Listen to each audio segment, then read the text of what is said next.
안녕하세요. 조철희 박사의 통통통입니다. 유통, 물류통, 소비앤드 글로벌 통입니다. 자, 이번 시간에는요, 우리가 이제 국내외 수출, 수입, 물류 너무 중요하고요. 항상 보면은 이제 시장 환경 변화가 너무 급변하고 있습니다. 그래서 이번에 모실 분은 글로벌 시장의 수출 현황과 상황도 아시고, 그 다음에 거기에 관련돼서 또 FTA, 또 수출 관세에 대해서 거의 한 오랜 동안 경험하신 한 학생 때부터 그 다음에 이제 대한항공도 근무하셨고, 실제 관세법인의 지금 대표도 하고 계셔왔고, 한 20여 년 활동하신 스카이 관세법인의 이용훈 대표 관사님 모셨습니다. 안녕하세요. 예, 안녕하세요. 제 스카이 관세법인의 이용훈 대표 관세사입니다. 네. 어떻게 간단히 회사 소개라든가 한번 좀 말씀해 주시죠.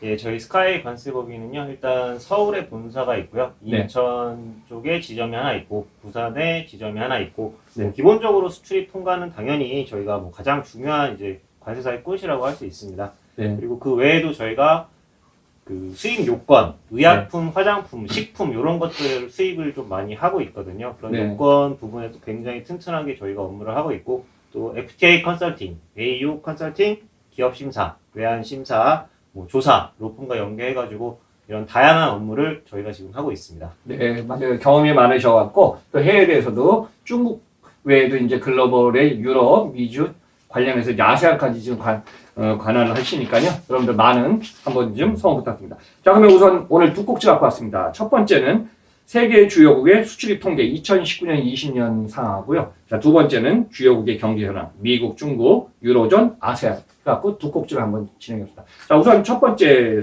내용입니다. 지금 세계 주요국의 수출입 통계가 지금 데이터가 잡혔는데요. 제가 보니까 2021년 1분기 수출 상황이 지금 너무 좋습니다. 그래서 지금 이 상황 포함해서 한번 좀 우리 대표 관세사님하고 한번 좀 대담을 해보겠습니다. 지금 세계 시장도 지금 올해는 작년보다 많이 좋아지셨죠?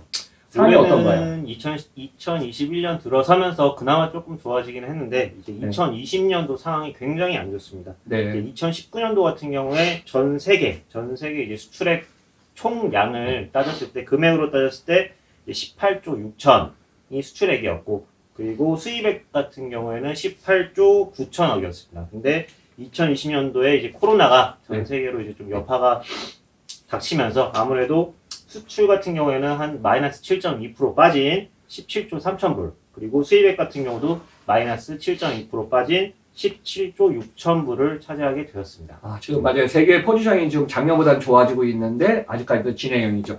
그러면 전 세계에서 지금 생산 공장으로서 작년에 저성장, 1분기만 역성장했지만은 유일하게 플러스 성장했던 중국 상황은 어떨까요? 중국은 그나마 좀 상황이 좋은 편입니다. 전 세계에서 중국이 압도적으로 수출 수입량이 단연코 1위라고 할 수 있고요. 그 다음이 이제 미국인데, 일단 2019년도 대비해가지고 수출 같은 경우에는 2020년 작년 기준으로 이제 2조 5천불을 이제 달성을 해가지고 수출이 코로나임에도 불구하고 5.4%가 증가하였습니다. 수입은 다소 약간 이제 감소하긴 했지만 그래도 수입도 거의 2019년도랑 비슷한 수준을 유지하고 있는 그러한 좀 중국 정부 자체로서는 중국 국가 자체는 지금 좀 괜찮은 그런 추세를 보여주고 있습니다. 맞아요. 최근에 이제 1분기 지나갔고 IMF가 중국의 경제 성장률 세계는 6.0% 성장 예상이었고요. 그 다음에 중국은 8.6% 예상이기 때문에 중국의 성장률은 올해 좋아질 것 같습니다. 그러면 이제 올해 미국도 좀 좋아질 거라고 기대하고 있는데 미국 시장은 어떻게 지금? 미국 같은 경우에는 아무래도 이제 조 바이든 이제 경기 부양책, ESG 해가지고 여러 가지 지금 정책을 펴고 있긴 한데 수치적으로 보여주고 있는 모습은 그닥 그렇게 좋은 편은 아닙니다. 일단 2020년, 2019년도 대비해가지고 수출도 그렇고 수입도 그렇고 굉장히 마이너스 폭이 좀 큰 편입니다. 수출 같은 경우에는 이제 1조 4천억 원으로 마이너스 13%, 마이너스 13% 정도 이제 감소가 됐고, 수입 같은 경우에도 이제 중국의 영향으로 약간 좀 이제 중국 관련해가지고 이제 미국에서 좀 규제를 많이 하죠. 그럼에도 불구하고 수입액이 이제 마이너스 한 7% 빠진 2조 3천 정도를 차지하게 됐습니다. 맞아요. 지금 이제 미국하고 중국 말씀해 주셨는데 제가 이제 최신 데이터 보니까 국가의 이제 총 GDP죠. 전 세계 200여 개국이 총 GDP가 한 82, 3조 달러가 나오고 있는데요. 그중에 이제 미국 같은 경우는 작년 2019년, 20년 거의 비슷한데 21조 달러에서 유지했는데 중국은 2019년에 14조 달러에서 지금 2020년은 2조 달러가 늘었습니다. 예, 16조 예. 달러니까 중국은 상당히 지금 상승했죠. 그러면은 세계 우리나라 수출국 관련해서 지금 중요한 포지션을 하고 있는 27개국 EU 유로존은 어떤 상황인가요? 유로 같은 경우에도 지금 뭐 영국이 이제 브렉시트 이제 다들 아시겠지만 네. 이제 EU에서 탈퇴를 하고 이제 영국은 이제 어떻게 보면 좀 독자 노선을 가고 있다라고 보시면 되고 뭐 유럽 전반적으로 수출 수입액 다 감소하였습니다. 네. 그 EU 국가 중에서 가장 이제 수출 수입이 많은 나라가 그래도 이제 독일, 네덜란드가 이제 1순위, 2순위로 가고 있는데 네. 두 나라 역시 약 7% 정도의 이제 수출 수입액 감소의 지금 현황을 보여주고 있습니다. 영국도 마찬가지입니다. 영국은 거의 뭐 한 16%, 15% 정도 빠진 그러한 수치를 보여주고 있습니다. 맞아요. 이제 유럽 같은 경우는 유로존에 이제 뭐 저기 육지가 연결돼 갖고 네. 이동이 워낙 자유로운 나라인데 지금 뭐 거의 이제 블록을 이게 차단되는 경우도 있고 같이 네. 이제 똑같은 상황이 있다 보니까 유로존은 피해액이 많이 크네요. 예. 회복할 때 좀 시간이 좀 걸려. 자, 그러면 이제 이머징 마켓 중에 아세안 10개국이 있는데 그 중에서 제가 보니까 인도네시아, 베트남 포함해갖고 지금 급성장하는 저기 국가가 있지 않습니까? 예, 예. 그래서 아세안 10개국도 지금은 국가 총지가 3조 달러인데 앞으로 10년 후에는 5조 달러까지 더 성장할 걸로 보고 있는데 예, 예. 자, 아세안 10개국은 어떤가요?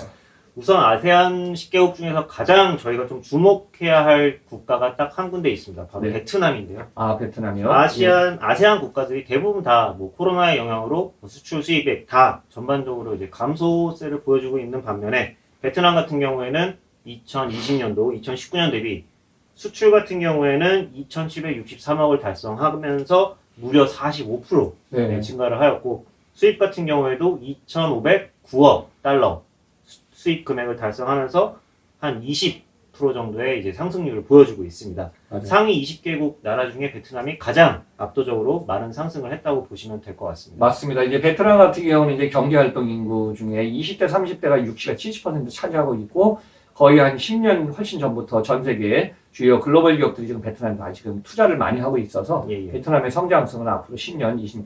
근데 대체적으로 이제 인도네시아도 많이 급부상하겠네요. 인구가 많으니까요. 아무래도 지금 뭐 베트남이 생산 기지에서 이제 네. 또 인도네시아 쪽으로 지금 우리나라 대기업들도 약간 생산 기지를 좀 옮겨가고 있는 모습을 보여주고 있기 때문에 네. 베트남뿐만 아니라 인도네시아의 발전 가능성도 저희가 점쳐볼 수 있다라고 판단할 수 있겠습니다. 맞아요. 그리고 이제 중국의 대체제가 베트남하고 또 인도도 커가니까 그 내용 포함해서 한 번쯤 자 일부의 저기 질문에 포함해서 이제 한 번 이렇게 정리했습니다. 자 그러면은 주요 세계 국가의 좀 경제 현황도 포함해서 한번 좀 알아보겠습니다. 아무래도 전 세계 하면 미국, 중국이 우선이 아닙니까? 그래서 미국, 중국, 자 유로존, 아세안 10개국에 대해서 한번 좀 알아보겠습니다. 자 미국 시장 경제상은 어떤 거예요? 네, 미국 일단 2021년 3월 기준으로 해가지고 뭐 네. 단연코 주요 교역국은 멕시코랑 캐나다라고 볼 수 있습니다. 뭐 멕시코가 1위고 그 수출 같은 경우에는 이제 캐나다, 중국, 일본, 독일 이렇게 순으로 이어지고요. 일단 미국 수출 시장에 한 50%를 점유를 하고 있습니다.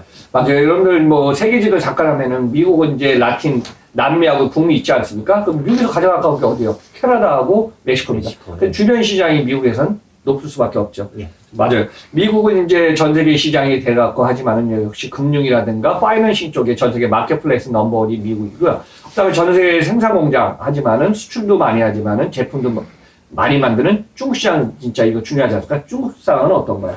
예, 중국은 이제 2020년도에 사상 처음으로 100조 위안을 이제 상회하게 되었고요. 그 코로나19 영향에도 불구하고 외국인 직접 투자가 전년 대비 이제 4.5%나 증가해가지고 1,444억 달러를 네. 기록하였습니다. 그리고 수출도 3.6% 증가하였고 수입은 약간 다소 감소하긴 했지만 무역 수지가 5,350억 달러로 사상 최대치를 기록을 하게 되었습니다. 네, 여기서 좀 저 소프트한 얘기 하겠습니다. 뭐 중국도 생활 많이 하시고 예, 예. 중국 국경부터 뭐 상해, 홍콩 다 다니지 않으셨습니까? 예, 제가 전공이 이제 중어중문학과다 보니까 이제 네, 학생 때부터 중국에 오래 이제 좀 생활을 하게 되었습니다. 아, 그러시구나. 이게 만약에 이제 다음 방송이 좀 재미난 토크 방송이었으면은 만약에 국경 또 상해, 홍콩 예. 관련된 중국의 어떤 이런 재미난 얘기 좀 많이 하면 좋은데 아, 그럼 맞아요. 예. 오늘 이제 글로벌 얘기니까 지역별로 많이 문화도 다르고 음식도 뭐 다 다르죠. 중국 경험하시니까요. 뭐 북방 지역에서 쓰는 언어랑 남방 지역에서 쓰는 언어 자체가 이제 뭐 완전히 틀리고 이제 네. 식생활이라든지 거의 뭐 다른 나라라고 볼 수 있을 정도로 여러 가지 이제 또 소수민족도 있고 하다 보니까 네. 정말 좀 재미있는 나라고 공부할 것도 많고 또 역사도 워낙 재미있는 나라이기 때문에 저는 이제 그 중국에서 이제 생활했던 그런 경험들이 네. 많은 도움이 되는 것 같습니다. 맞아요. 진짜 여러분들 중국이 우리나라 땅에 뭐 100배고 미국, 캐나다 똑같기 때문에 중국은 이제 지역별로 또 이제 국가 안에서도 다양한 음식이라든가 문화라든가 다 다를 걸로 보고 있습니다. 그래요. 중국은 당분간 뭐 경제 생산도 지금 계속 성장 중이라 중국은 저기 하고. 예, 예. 자, 작년에 상당히 고전해갖고 역성장을 했던 자, 유로존 27개국, 뭐 중국은 저 블랙시트에서 아예 나오지 않았습니까? 영국은 영국 블랙리스트에서 나왔죠. 완전히 나왔습니다. 자, 요 예. 상황 한번 좀 얘기해 주시죠. 유로존. 예, 유로존 같은 경우는 일단 지금 코로나 여파로 굉장히 지금 좀 그 경제 성장률 자체를 굉장히 낮춰가지고 이제 7.4%, 7.7%로 좀 낮게 보고 있고요. 네. 뭐 회원국들 이동 제한도 있고 사업장 폐쇄 조치, 워낙 뭐 자동차, 항공, 여행, 유럽, 유통 다 생산 감소, 수익 적자, 인력 감축 등 피해가 굉장히 큰 상황입니다. 맞아요. 유로존 같은 경우는 진짜 그 국경 간 이동, 물론 이제 영국은 지금 떨어져 있죠. 예, 예. 영국하고 뭐 아일랜드, 잉글랜드 하면 저 위쪽이니까. 그렇지만 유로존은 대부분 이제 다 국경 지역에 연결되다 보니까 아마 공동체로 계속 같이 가야 될, 그 나라가 유로존이 아닌가. 근데 이제 유로존 이제 관광 플러스 이제 경제 무역이 많이 지금 마비되고 지금 힘든 상황이다 보니까 예. 빨리 회복돼야지 좀 좋아지겠네요. 예, 또 한편으로는 이런 코로나 위기로 인해 가지고 이제 유럽 국가 그 이제 진단 시트나 마스크 같은 거를 수입할 때 의료기기를 네. 수입할 때 유럽 쪽에서 일단 그 관세를 지금 좀 낮추고 있는 그런 추세를 보여주고 있거든요. 우리나라 네. 헬스케어 기업들한테는 굉장히 또 좋은 기회로 작용할 수 있을 것 같습니다. 맞아요. 이제 국가의 이제 관세 장벽이라든가 이걸 갖다가 낮추면서 자유롭게 글로벌의 트레이드 오프의 비즈니스가 돼야지. 예, 예. 그러면 이제 비즈니스 무역하기 좋지 않습니까? 예, 맞아요. 국가의 이제 어떤 블록별로 이런 부분이 서서히 좀 지금 완화되고 풀릴 걸로 좀 보고 있습니다. 그럼 이 상황에서 지금 한 아세안 10개국, 아세안 국가는 어떤 경제 상황 보일까요? 아세안 같은 경우는 일단은 뭐 노동력도 풍부하고 인구도 워낙 많고 아세안 인구가 전 세계에서 차지하는 비중이 약 8.6% 정도 되는데 경제활동 참가율은 아세안 국가 70.3%로 일단 세계 평균이 한 61.8%다 훨씬 높은 편입니다. 네. 특히 이제 베트남의 경우는 아까도 말씀드렸다시피 2020년도에 무려 20%나 이제 수출 수입이 이제 상승했기 때문에 네. 앞으로 아세안 국가의 수출 및 수입 그리고 전체적인 전 세계에서 이제 차지하는 비중은 점점 커질 것으로 예측해 볼 수 있겠습니다. 맞아요. 저기 뭐 여러분들 그냥 여기서 이제 참고로 아세안 하면은 인구가 가장 많은 나라 인도네시아부터 저도 이제 한 5년 전에 갔지만 인구 43만의 브루나이까지 다양한 격차가 있고 또 섬이 많은 필리핀, 인도네시아 있지만요. 아세안은 사실 떨어져 있는 국가들도 많지만은 우리나라에서 시차가 1시간, 2시간밖에 안 되지 않습니까? 예, 예. 그래서 이제 아세안의 성장성은 작년에 이제 어떤 협정도 맺지 않았습니까? 그 관계에서 이제 아세안 10개국 우리하고 이제 긴밀한 관계가 될 걸로 좀 예상하고 있습니다. 그럼 전 세계에서 이제 그외 국가 그 중에서 인도가 지금 급부상하고 있는데요. 예, 예. 인도에 대해서 어떻게 보고 계신가요? 인도 같은 경우는 일단 워낙 그 중국 다음으로 일단 전 그 인구 자체가 많고 지금 네. 생활 수준 자체가 아무래도 네. 이제 뭐 중국의 뭐 한 70년대 이 정도 네. 수준을 보여주고 있기 때문에 이러한 기본적인 소비자 물가라든지 이런 현상 그런 수치들은 앞으로 점점 늘어날 수밖에 없고 또 IT 강국으로 또 그렇죠. 발돋움할 수 유명하죠. 있는 예. 얼마든지 성장 가능성이 있기 때문에 우리나라도 지금 많이 진출을 해가고 있고 뭐전 세계에서도 계속 중국 다음으로 좀 이슈를 받고 있는 나라라고 그렇게 판단할 수 있겠습니다. 맞아요. 우리 이용 간사님이 대표 간사님이 말씀해 주신 대로 전 세계는 글로벌 시장에서 생산 공장 또는 생산 거점이 자꾸 시프트하고 있습니다. 그래서 예, 예. 베트남에 인도로 가고 인도네시아로 가고 또 말레이시아로 가면서 지금 아세안의 지금 이머징 마켓 계속 주목되고 전 세계 이제 관심이 높아질 것으로 좀 보고 있습니다. 그리고 이번 글로벌 시장의 수출 현황 상황하고 그것도 예, 예. 이어 관련해 갖고 지금 내용을 주요국의 경제 현황을 한번 살펴봤는데요. 거기에 대해서 이제 전 세계는 항상 급변하고 있고 우리가 이제 해외를 이동을 해야 되는데 사람은 이동 못하고 아마 올해까지 이동 힘들지 않을까요? 어떻게 보세요? 아무래도 뭐 올해 코로나가 지금 계속 들어오고 있기는 한데 지금 네. 뭐 코로나 백신을 맞는다 하더라도 이게 뭐 항공사에 다니는 제 그 지인분들 중에서는 네. 2023년까지는 이 해외여행이 그렇게 쉽지는 않을 것 같다라고 또 전망을 맞아요. 이렇게 내부적으로 한다고 하더라고요. 막 사람은 그렇지만 항공하고 해상화물은 작년에 하반기 특히 이제 4분기부터 계속 늘어나지 않습니까? 예, 맞습니다. 이 흐름은 올해도 계속하겠죠. 아무래도 화물 이동은 전 세계적인 물동량은 앞으로 계속 증가할 것으로 예측하고 있습니다. 오늘 이 관세사님 대표 관세사님하고요. 자 글로벌 시장 얘기하다 보니까 벌써 참 시간 빠르네요. 또 말씀도 잘해주셔갖고 아마 글로벌 경험도 많으시고 하기 때문에 여러분들 다음 방송도 한번 기대해 주시면서 자 오늘 방송은 자 이 대표님하고 같이 방송을 마쳤습니다. 여러분들 항상 시청자님들 청취 감사드리면서 다음 방송에서 뵙겠습니다. 감사드립니다.